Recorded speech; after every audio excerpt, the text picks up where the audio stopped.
my philosophy of poetry is that it is a form of writing so difficult that you have to work at it along with me.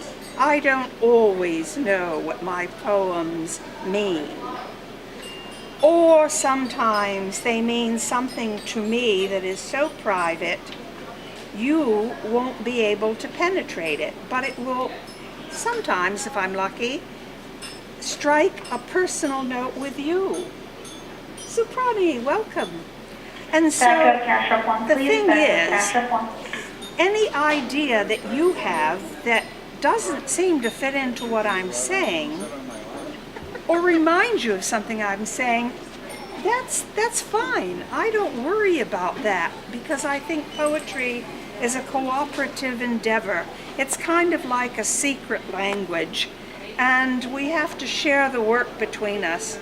If we didn't, I would never understand E. Cummings, who is my favorite poet of the 20th century, and very difficult, but simply splendid. The other stuff is, I have a doctorate. I studied and taught history. I wrote academic books, 4 of them, 1 on antiquity, 3 on the Reformation. I have a doctorate from Stanford. But I mostly taught at a community college where I didn't use half of what I'd learned. When I got tired of teaching, I joined Lynn Rogers's wonderful writing class, and it is a wonderful writing class. And she was very busy, and she said, I don't have time for you. She's rather brusque.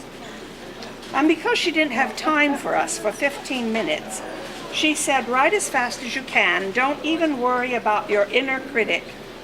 And I got out my brand new notebook and wrote as fast as I could. And to my astonishment, because I was 74, I'm now 77, I had written 2 poems. One, perhaps, the most beautiful poem I've ever written. They were short, but they were amazing to me, because I stopped writing poetry when I met my husband cold. So from 19 to 74, I never wrote anything that rhymed. I wrote books on history. That's about all I need to say. There's a kind of quaint picture of me on my way to school 4 years ago, wearing my daughter's sweater. She left us in 2010, she had cancer, and my skirt. And that's it. Now, I knew that most of you would be dead tired from a hard day's labor. I decided to choose the shorter poems on the average, although there's one gentleman here named Jerry who wanted a longer one, and I'll read that for Jerry's sake, and I'm going to begin now. Most of these are the shorter, and I must say, I think the more simple poems, but not all my simple poems are as simple as they appear. I'll read the preface first. It seems natural. You should read the preface. It's a poem, and it's from Horace, who wrote odes in the 1st century. The title of my book is Art, Passion, Poetry. Father, I am so happy to see you. And so this is Horace's statement. As in art, said Horace, so in poetry, and he was quite right too. Painting does indeed reveal what poetry makes one feel is true. All he omitted, love and passion, in Roman times was not the fashion. But art, poetry, and love together empowers every fine endeavor. So, dear reader, you will note I placed passion in this boat in which you now set sail, for love unites both art and verse, improves the two, does not make worse, whatever may prevail. So that was Horace, really, but I put him to a verse, well, in a different fashion from his own verse. Art, passion, poetry. My first poem is art. Art can be a kind of madness, taking us over, making us its own, letting us imagine happy what causes many others to leave us quite alone. That which we conceive, done beautifully, alienates friends who dutifully say, Please try to cash up one, please. when we present it to them finished, are you sure you've not the essence of the thing diminished? He who proclaims himself an artist might better, as Houdini did, learn the great art of escape. And isn't that what every artist does? Escaping what is most drear to us, to find a private beauty. Does anyone want to comment on what their private beauty is? It may not be painting. It may not be passionate poetry. What would your private beauty be? And if it doesn't come readily to mind, it's something you might want to think about.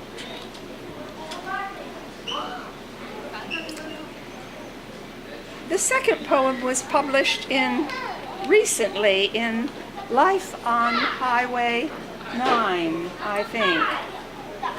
I'm the poetry columnist for two media that are local, so I sometimes confuse them. But this is Love's Magic.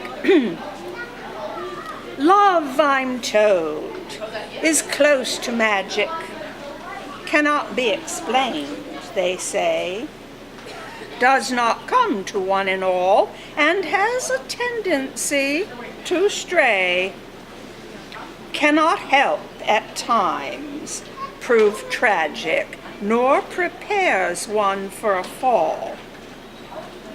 Passion uncontrolled has sway, leitmotif of novels, movies, and the stage embraces the unloved in its penumbra, unannounced yet tender, sage. Magic love, 'tis stated, openly affects the sated, but tragic love, its alter ego, goes on tiptoe, incognito.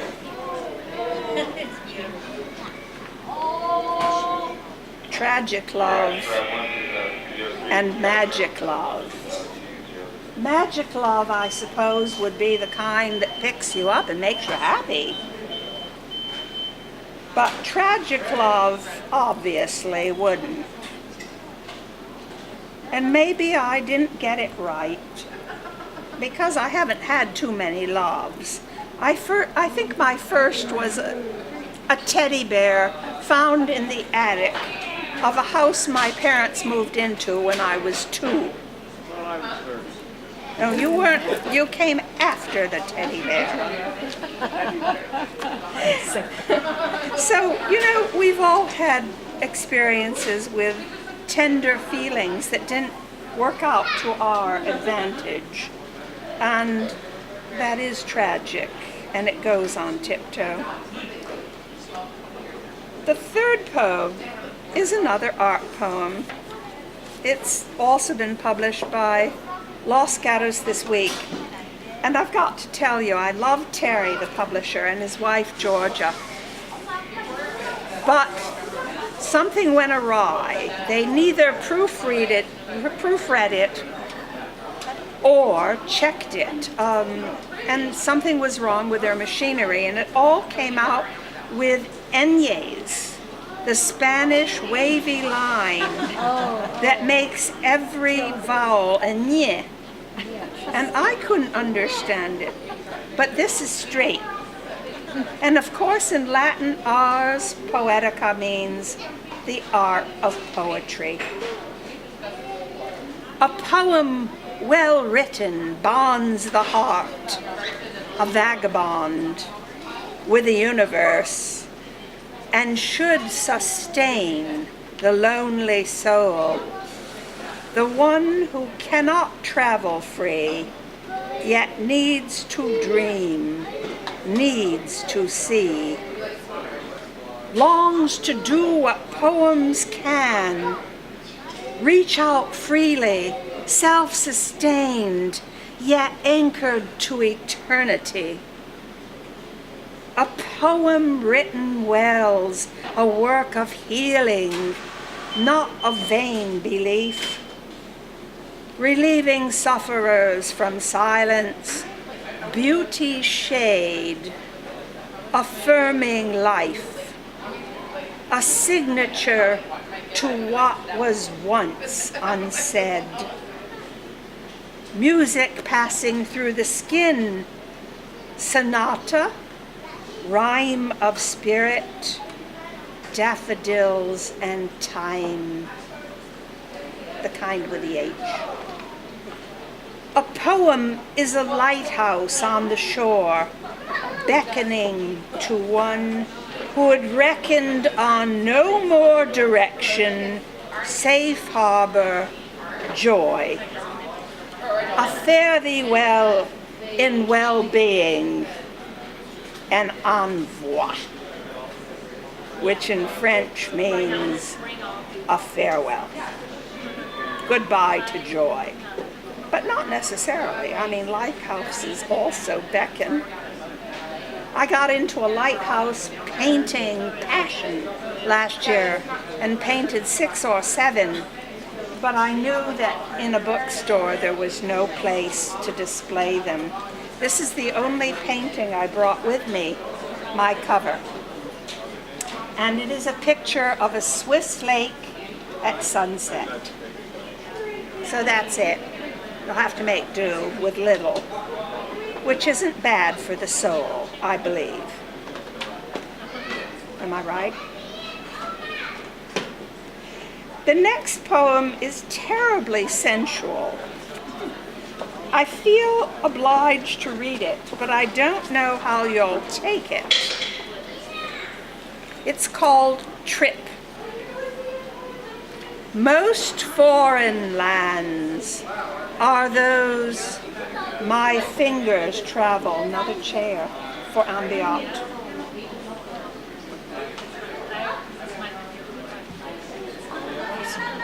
Tracing your forehead down to your nose, kissing with fingertips your lips, down your hairy chest and belly, to your still flaccid, etc. There, lingering, my fingers wondering, reach out to hold you in my palms. 2 work better. Folding, holding, feeling that inevitable rise, I glance upward at your eyes, at your desire. Much more clearly seen than when we raised ourselves, you left me right onto heretofore impersonal white sheets and set out to explore such lovely unknown parts. Who we climbed and twisted, now alone or 2 apart entwined, have with limbs that listed down trails led to the highest peaks. No cartographer could have missed the longitude of our exploration, of our mounting to that elevated edge where all revealing is revealed before falling into place. No wonder more wondrous than your so refined, lined face.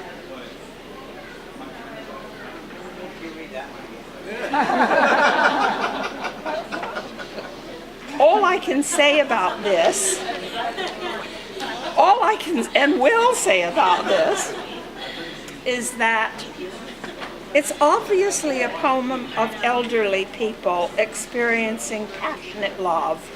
And Lynn Rogers, our writing teacher, keeps drumming it into us that we're not over and done with our sensual lives just because we're very young or early middle-aged. So I thought I'd try it and see how that might work. Does anyone have a question? I hope you understood the references. Don't ask me to explain them. Did you draw? I will also say that a little bit of E.E. Cummings got into the last verse because last May and June I was so into E.E. Cummings, I wrote a poem about my mother in E.E. Cummings language, which I might share if I have time. This poem is number 8 in the book, and it's short, thank God. It's called Rounding the Edges.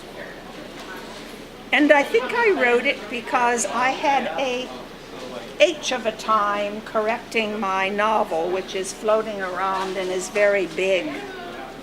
I had over 1,000 mistakes, and I have a doctorate from Stanford, so that was quite criminal. And I seemed to put hyphens at every compound word. My grammar is fine, my spelling is quite wonderful, but compound words set up something in my brain that makes for errors. Rounding the edges is any pleasure of which a writer may avail herself greater than the steady, oft-repeated editing of little incongruities. Back up to catch up 1, please. Back up to catch up 1. And sharp edges in her poetry or text, so like the steady polishing over time of rounded stones and boulders, even pebbles, by water rushing over them in brooks, where incongruities will not be seen or felt or noted, as they will be in her books. That's for the critics.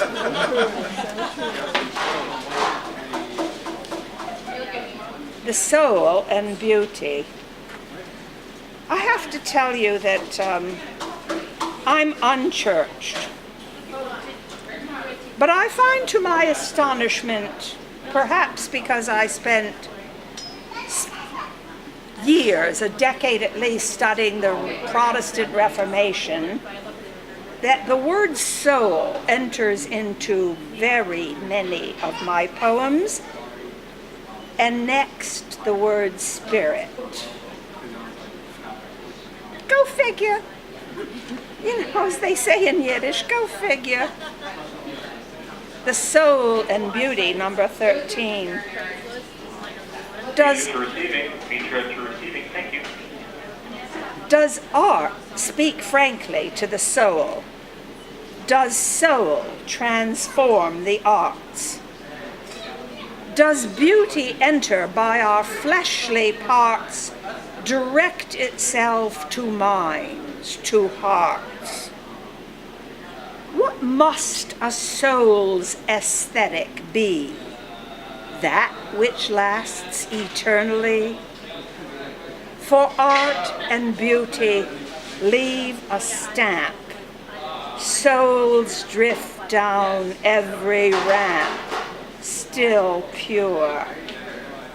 Asked Pope Francis. Perhaps the soul consigns the beautiful to hearts and minds because it knows a truth that artists, poets, painters never chose. Confines itself to what cannot be seen. Consigns all art to what it deems the evanescent realm of dreams, from which the spirit, as the soul, have set themselves another goal entirely. Can you hear me in the back row?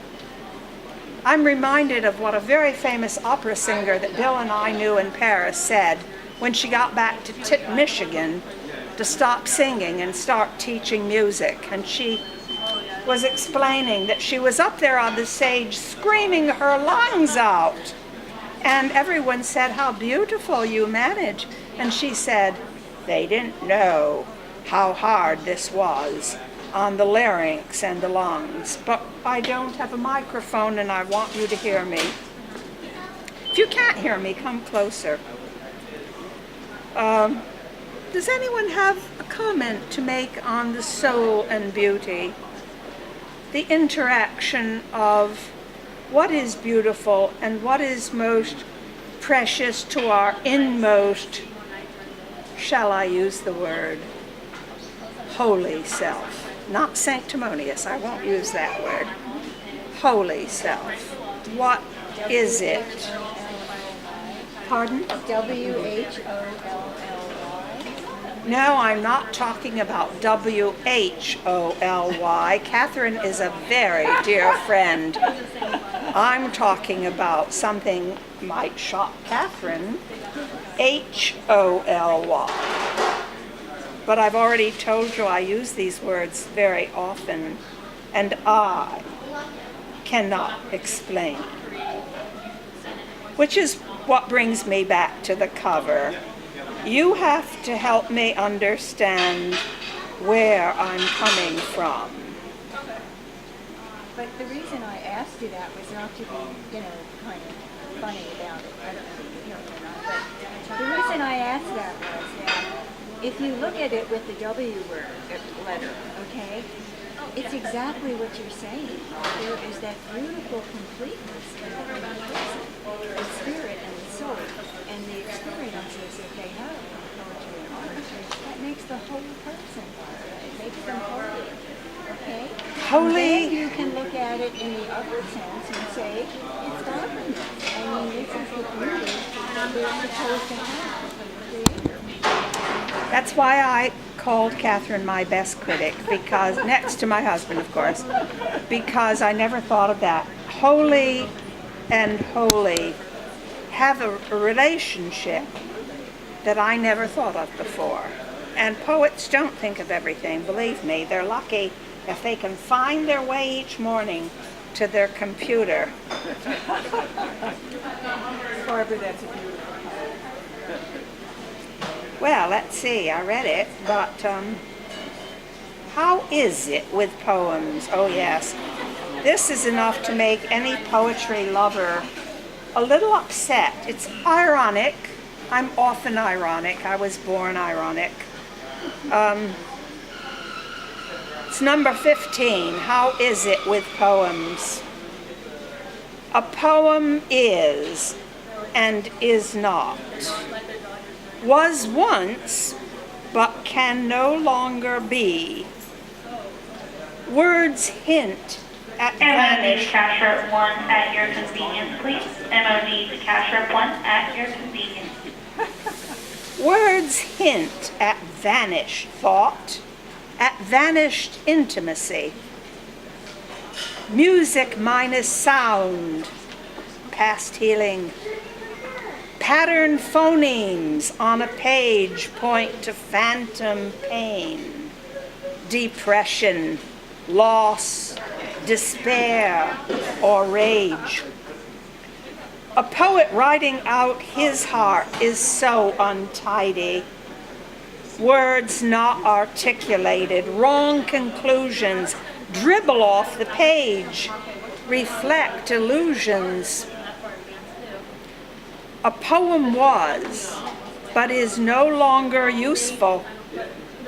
Feelings, memories, old scores, reflections, like things stored in attics, are but collections of life's artifacts. Emotional debris. A poet's song is something we no longer hear, but only see.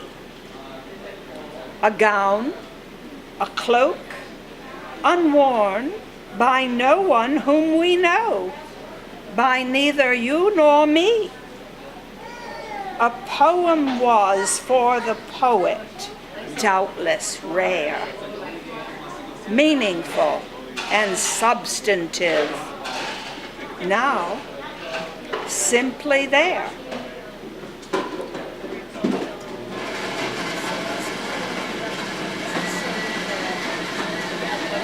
Can you speak louder? It's such a noisy place.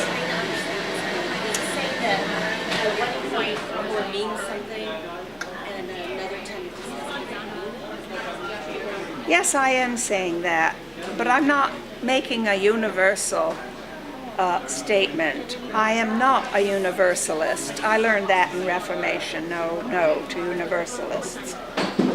Whatever Aristotle had to say to the contrary. I am saying that some people's most inner thoughts, feelings, and emotions will have no meaning for people who read them, whether it's at a long period, a lapse of time, or a short one. But I do think there is a tendency as we read old poems to make this a truer statement, perhaps. Or maybe I'm just being plain ornery and doubting that what I'm doing, because poets are filled with hope and doubt. And so sometimes I wonder, what am I doing here? Throwing words out into the air that practically nobody will understand or remember for longer than 20 minutes. Barbara, excuse me. This is what I disagree with you. One of the charms of your poems is its universality, okay? People can identify with what you say. So maybe not today or tomorrow, but it's there. And I think that is the mark of poetry. And not just because you're my friend. All right, I'll rethink universality. You know, Catherine, we're all caught up in the egocentric predicament. And this can give us a boost. I am great. I can do everything. On certain days, it can work the opposite way. This is just me. Who do I have to rely on but my own intuition, which is provably and demonstrably erroneous many times. That's us. So, Michelle. Or sometimes, you know the words, have your pencil in hand, pencil on the paper, and the words disappear. And you knew what they were going to be. Or you write them down and look at it going, what happened? This makes whatever it was in my head, whatever I thought was going to go down, no longer makes any sense whatsoever. Do you know, you're so right, and that is why I call this book Art, Passion, and Poetry, because the same, and you're an artist, and a poet, and the same thing happens when you paint. You pick up your brush, you have a photograph. This morning I was trying to limn my own face at 35, a better face, but certain features haven't changed. The nose is the same. And I thought I would have that nose perfect. And I looked at it, I couldn't identify with my own nose. So I felt, well, if I can't identify with my nose, why pursue? Why do this? Of course, Lynn Rogers would say, forget about your critic and keep on plowing through. You'll get there in the end, and there's something to that. But it takes courage, and she's very courageous. And I'm a little on the wimpy side. So, I think if you write from your emotions, however, there's more chance of it being universal, even though the words may be verbal or the feelings come through, people are going to pick up on it. some people will, that's true, and that's a great compliment. And to me, it's a sign of hope that the arts are not dead, because so few of us now are being taught art and the arts generally and the humanities, and I'm always so afraid that especially younger people, can I say this, looking around, people in their 40s, 30s, and 20s, does that involve any of you? Maybe a few. Yeah, my husband, he's hardly past 30. But I'm going to skip to page 86 because I have a dear friend who has requested several times that I repeat this longish poem, but it's about a famous painting. It was in the San Francisco art exhibit 2 years ago, I believe, by Johannes Vermeer. I didn't bring a picture because I wasn't going to read the poem, but on request for Jerry, I will. It's a girl looking 3/4 face turned with a turban in white and a pearl in her ear, and she has blue, is it on the turban or on her top? Now I've forgotten, but the central colors of her are blue, gold, and white with the pinkest lips you ever saw. No rose was ever pinker. And yet her expression is not only perplexed, but I think on the verge of fear. A 3/4 portrait is a dynamic statement all by itself. It captured me with millions of other people. I don't own the original, of course. But I do have a large book of Vermeer, and so I looked at that and I wrote this. The Girl with a Pearl in Her Ear by Vermeer. The girl with a pearl in her ear by Vermeer turns away from the gloom toward the light of the room. If this is a room, there's no definition, and mere intuition is the sole condition, making her confusion and apprehension unclear. We're bound by illusion. So too was Vermeer. He records no commotion, much emotion, some fear. Is there any danger here? What might seem strange to her? What enlighten her, frighten her, brighten her prospects for today, for tonight? We cannot say. We have no right, no insight.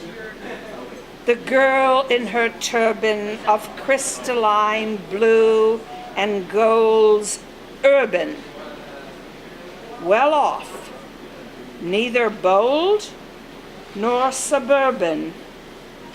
Her eyes are a question in amber and white, irises flecked with light, melon lips parted, in hope or from fright, glance unsure, creamy complexion, Dutch perfection.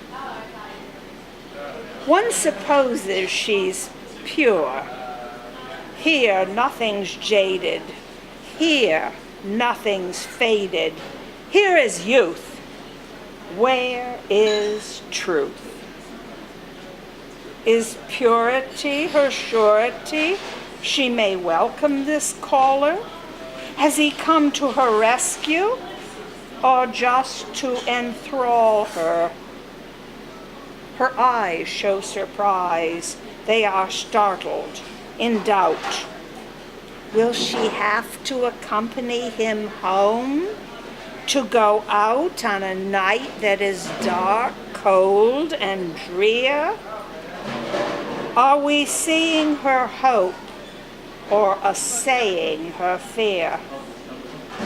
What might she, but not we, hear? What might she be hearing behind that pearl earring?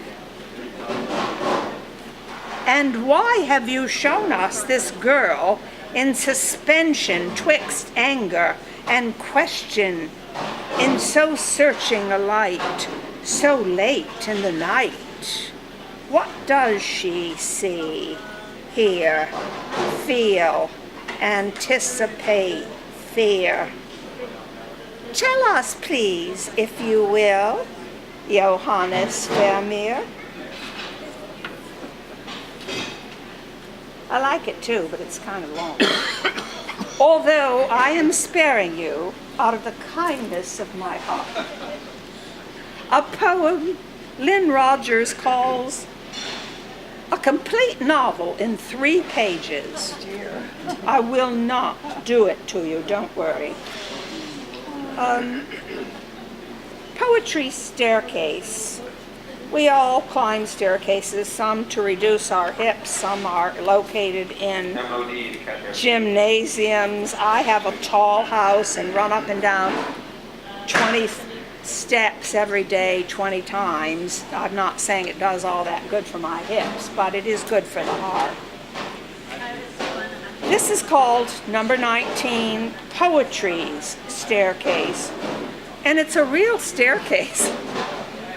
Come to my house and you will see a painting of a twisting staircase in Almuneca, Spain, where Bill and I lived for 5 months with our first child, who was 4.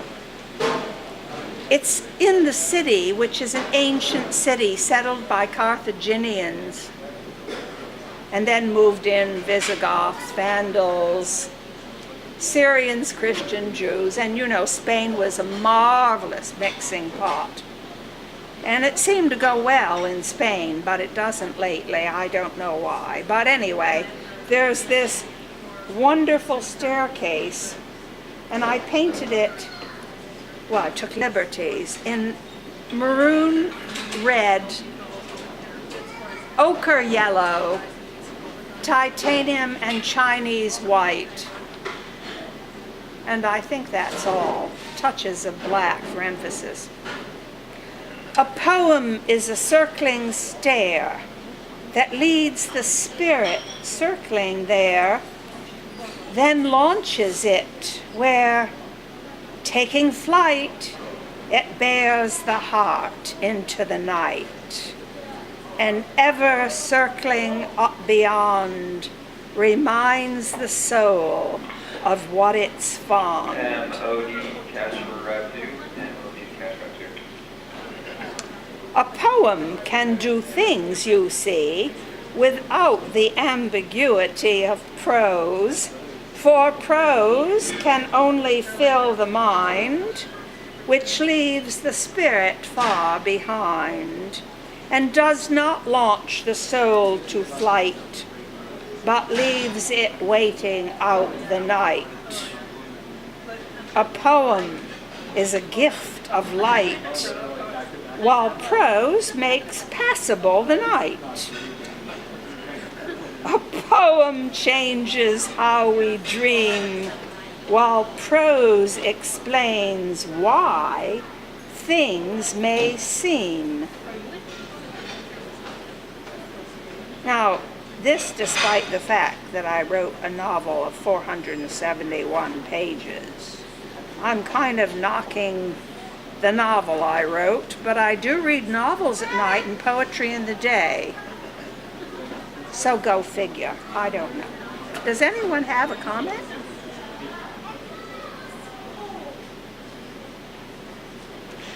Well, the painting reminds me of our wonderful months in Spain, right on the sea, right across from, I think, Morocco.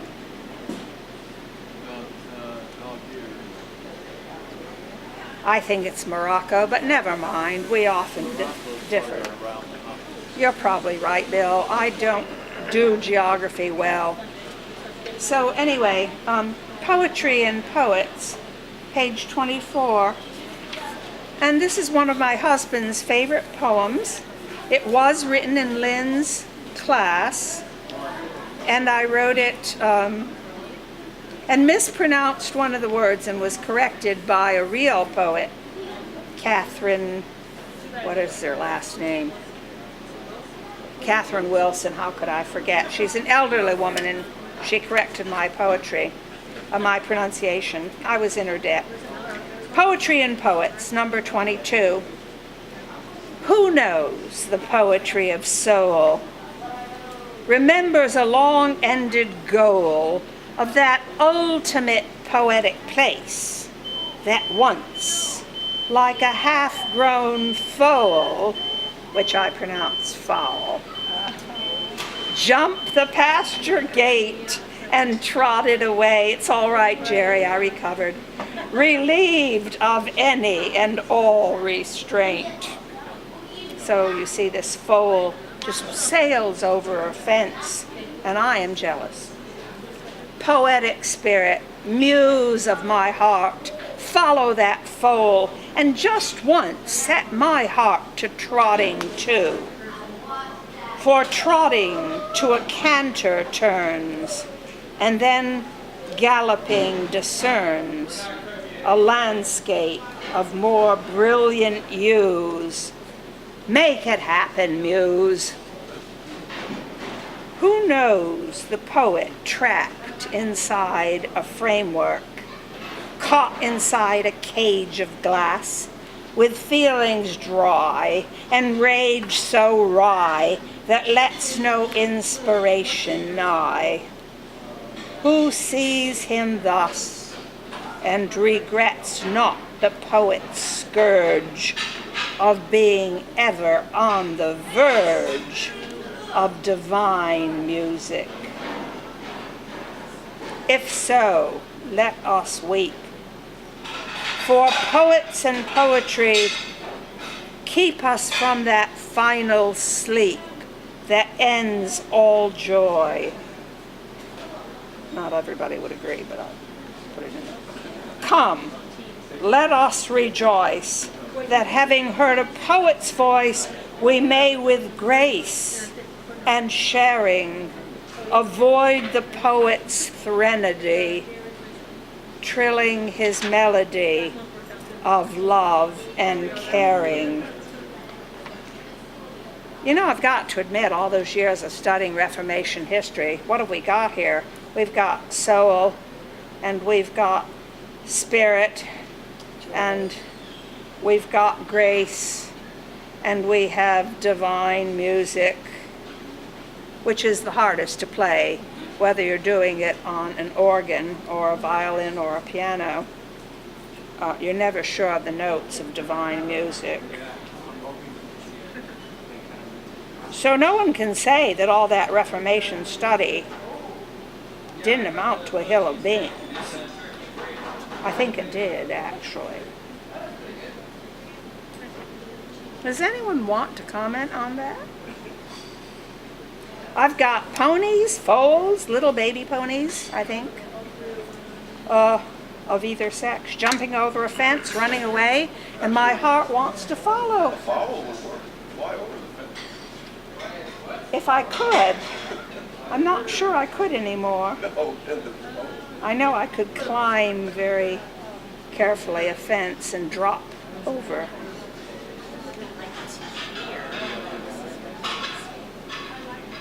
Why is this your favorite poem? That's the question from Susanna. We all feel kind of trapped in our lives and haven't been formed and the vocations that we've followed.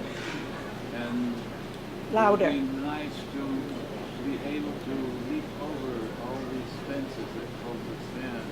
Free at last, thank God Almighty, free at last. See? But we can't do it. We have to pay our debts and hang around. And besides, we're being watched by NSA, and they're not mistake our. They said they jumped the fence, so that's the first sign there's something wrong here. Yes, right. So, Lucky you, I'm going to read you a so three-line we just poem. trot around in the fence and smiled at everybody. So this is wonderful. And we look around for agreement. If there's no agreement, we turn their name in someplace. Thank you, Bill. That is very to the point. This is my shortest poem, and I can't remember it for beans. I don't have a good memory. So I'll read it. Bird flight.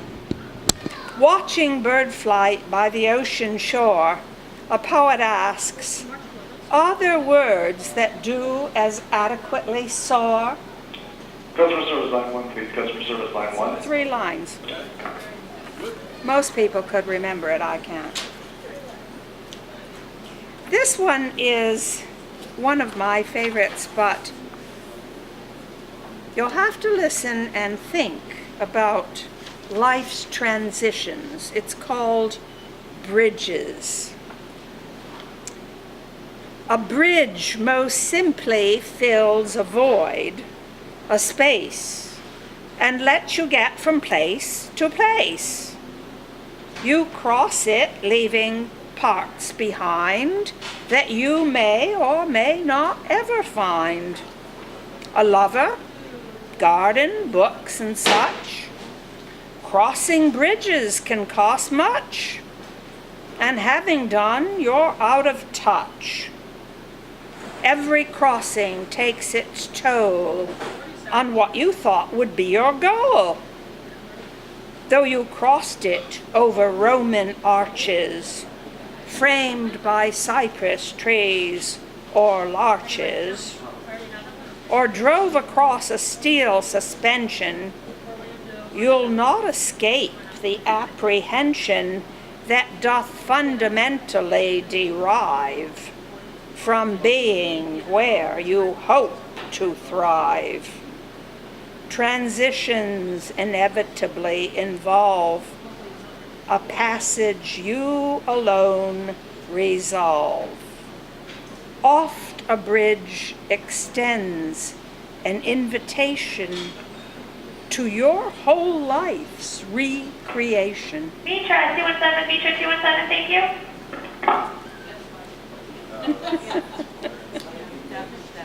For anyone who's ever made a major life change, and we all do, I think, from time to time, that's the kind of bridge that I am pairing with pictures I painted of lots of bridges.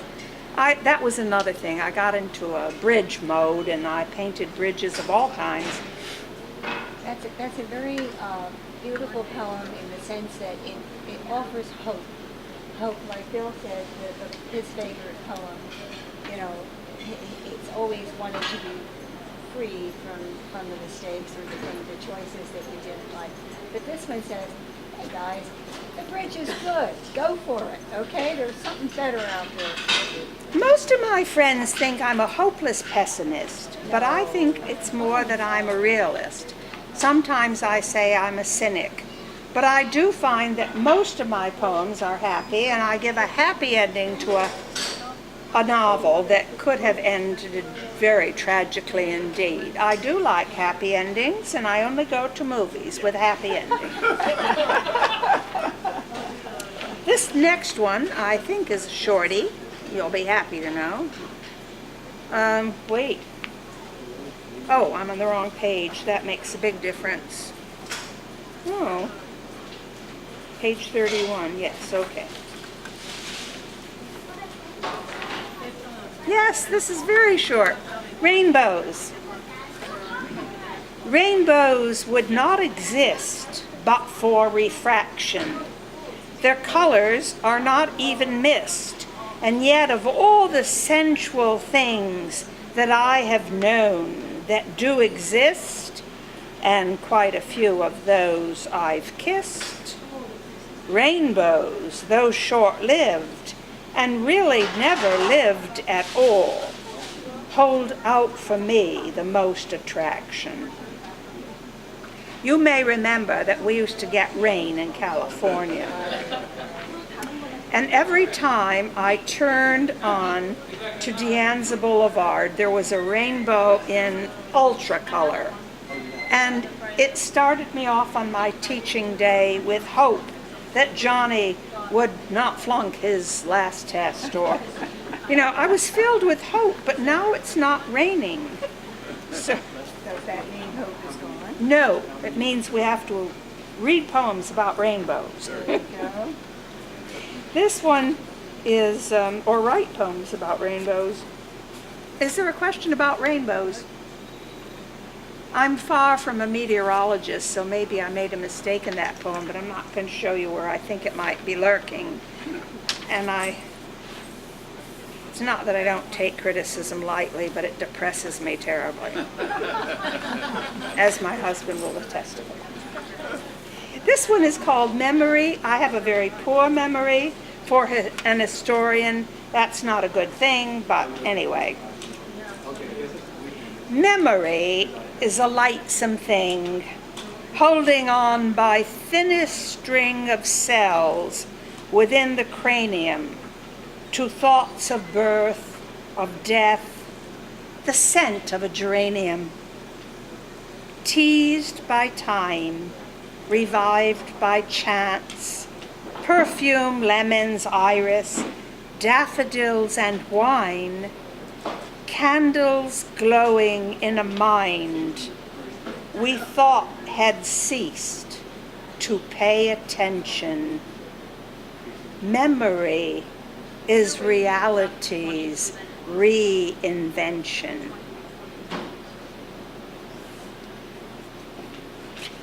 Barbara, how long does it take you to write these poems?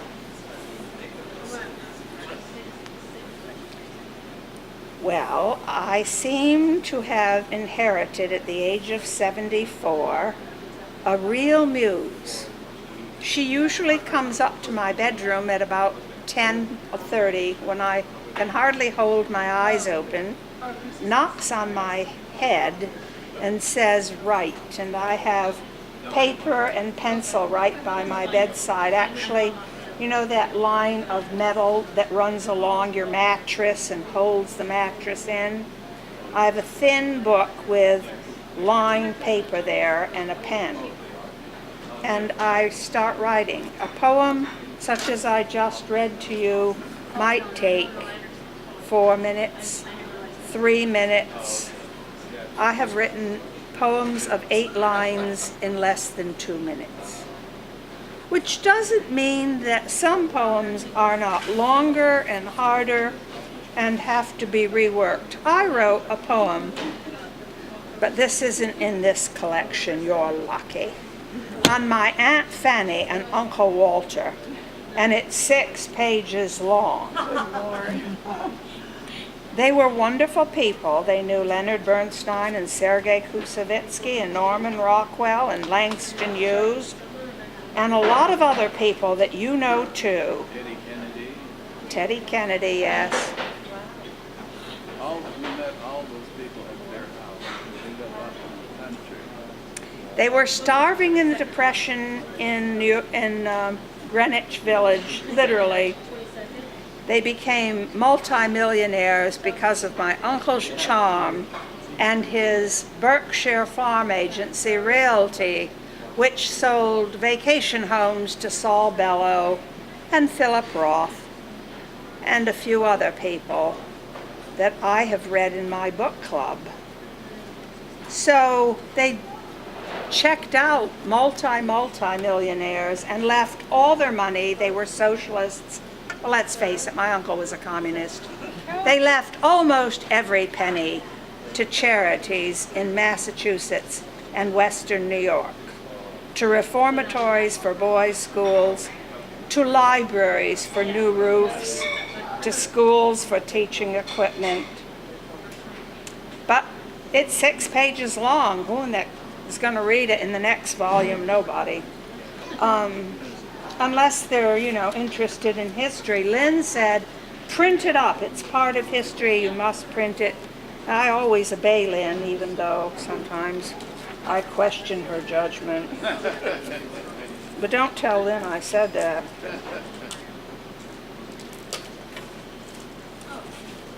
This is called Doubting the Muse. 27.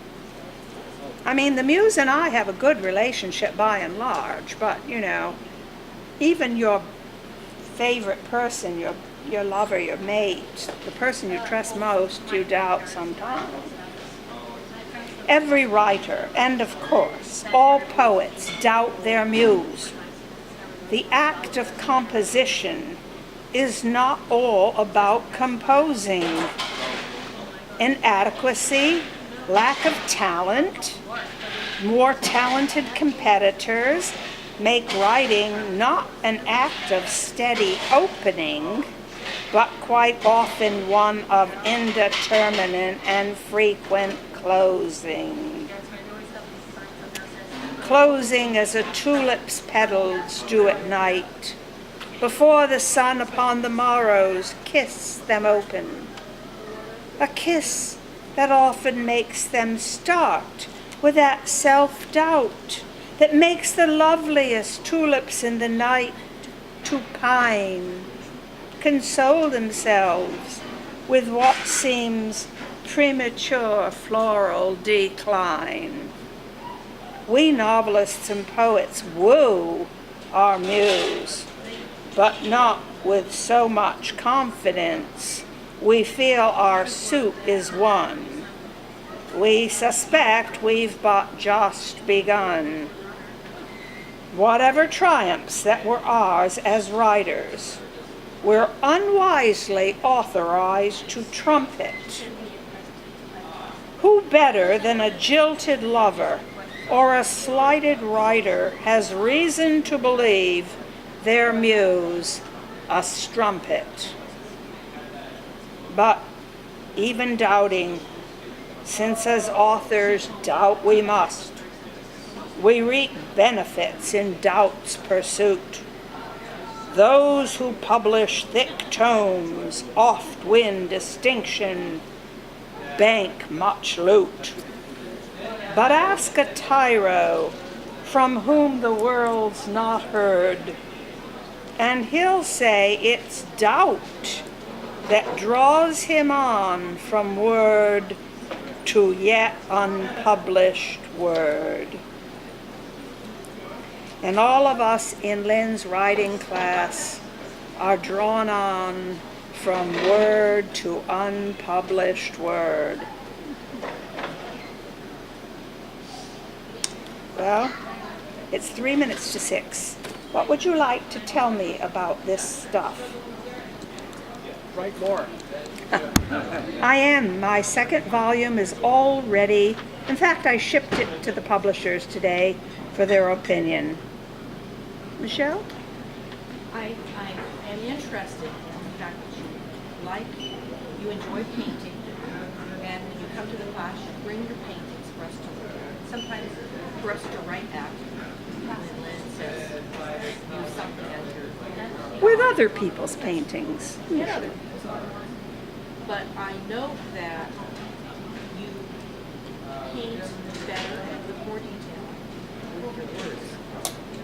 And I think you're carrying that artistic notion of the painting and putting it into words and painting. You are so right. I paint better with words than a brush. There was a huge lapse between my painting spells, oil to watercolor, which I took up 1.5 years ago. Some gnat is after me. But I also write poetry better than I play the piano, and I've been doing that since 5 years old. And although I can now play Gershwin's Rhapsody in Blue, I will tell you I'm not ready for the Met.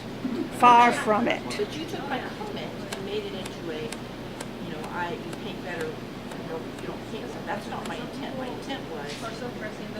you love that medium of painting. I do. And I see that color and variety and detail in paint with a brush, but you carry that creativity into your work and you paint with such a delicate touch and such detail. You get into the soul of what people, you reach us with the words, those little words. You can just take the faintest touch of those words and turn them into a painting of our in our heart, in our soul. Well, that's a very beautiful statement. I guess what I'm always trying to do is excel at everything, and I know, I mean, I'm not a stupid person, that I can't excel at all that I would wish to, but if you find that my poetry and my painting have some merit, then I am a lucky woman indeed, because I wasn't taught in either medium, and I love them both. And that's why I named the book Art and Poetry, and the passion is in both, I think. I am passionate, which is another way of saying I'm short-tempered, I think. Best of what Natasha Trethewey, who's had 7,500 hits, and other famous poets who have been poet laureates and have won all kinds of prizes. Many teach poetry at universities, and I've tried listening to many of their readings. It is very hard work. One reason I find it hard work, you may not, because we're all different, but they don't rhyme. And often there's no meter. I even wrote a poem, I think in this collection, called Missing in Action, and it's about the fact that so much poetry is missing in rhyme and in meter.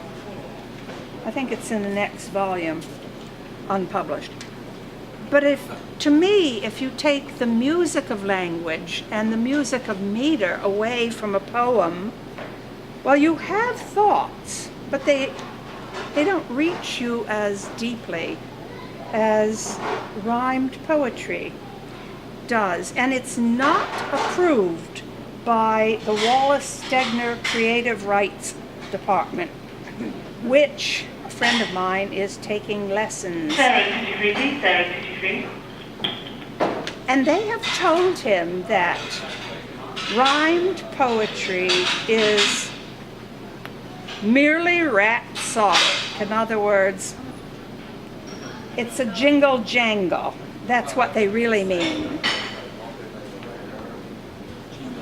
Well, some of us love the rhapsodies of Chopin and, Tchaikovsky and other people, but the creative writing department at Stanford says you will not rhyme.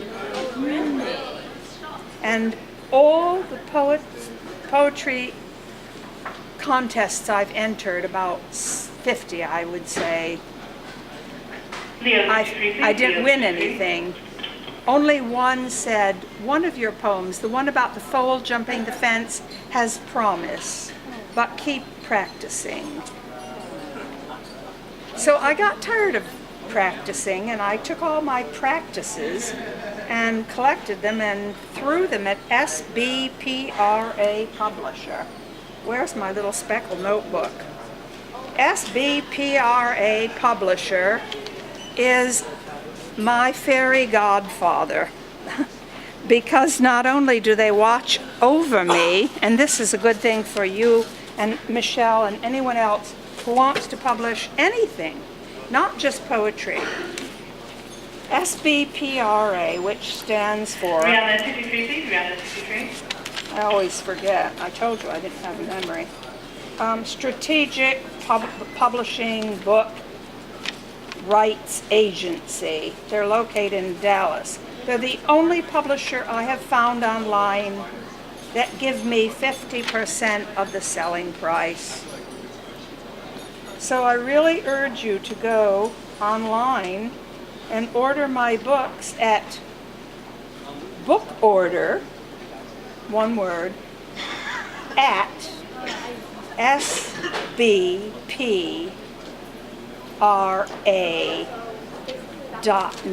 I'll keep this up here in case anybody's interested. They are so kind to me. I have a fairy godfather.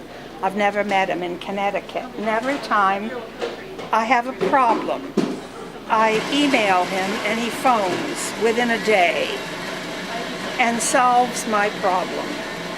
He is so kind to me and he's watching out for me. And I've never met him. He's roughly my age, retired from a more profitable business, but he likes dealing with creative spirits. And he's very, very helpful to me. I'm sure he'd be helpful to Jerry or Jackie or Michelle or anybody here en Biot who is trying to publish, and many of us are. That's a good one. So I thank you for any more questions I can mop up on. Yes? What does Blind Verse School think about rhythm in poetry, apart from rhyme? Well, you know, anciently the Greeks used meter, iambic pentameter. I don't think they've ruled out meter. It's just that you pick up any collection of modern poetry, and it's usually the universities who are getting out these poetry books. I collect them by the dozen. I've distributed them to my writing class. Nobody likes what they read in them. It's like reading the poetry in the New Yorker magazine. It's the biggest letdown you'll ever get in life. I don't know why. I don't know why they've taken this umbrage at beauty and rhythm and music, but they have. And possibly it is diagnostic of our whole culture. We're just going to say that. It's the times. I think it's the times, and I'm very old and old-fashioned. But you don't remember Blank Verse. Who remembers Blank Verse? I don't remember Recite a much. poem written in blank verse. We had to memorize it in 7th grade. Before him lay the gray Azores, behind the gates of Hercules, and stuff like that. Listen, my children, and you shall hear. That at least has rhyme. Well, thank you so much for being such a pleasant audience.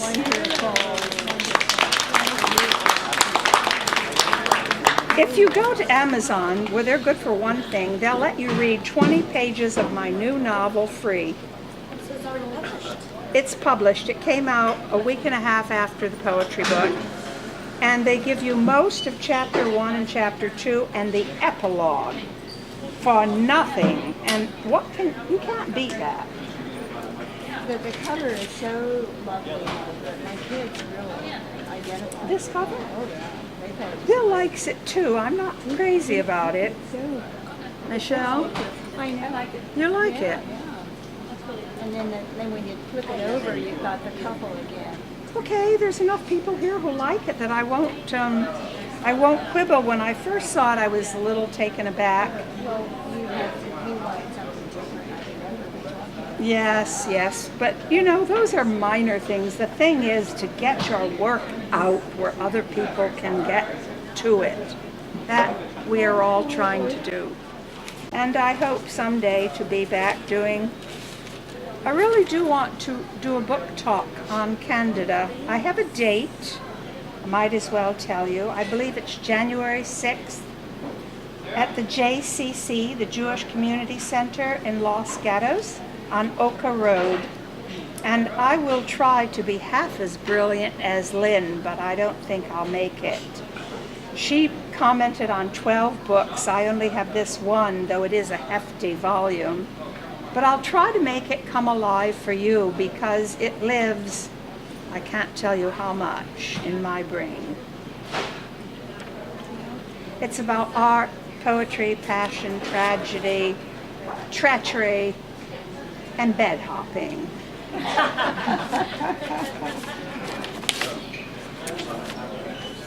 It ends on a happy and a religious note. Father, you will appreciate that. It ends on a Lutheran note, an explanation of grace. I told you, this made a big impression on me being at Stanford.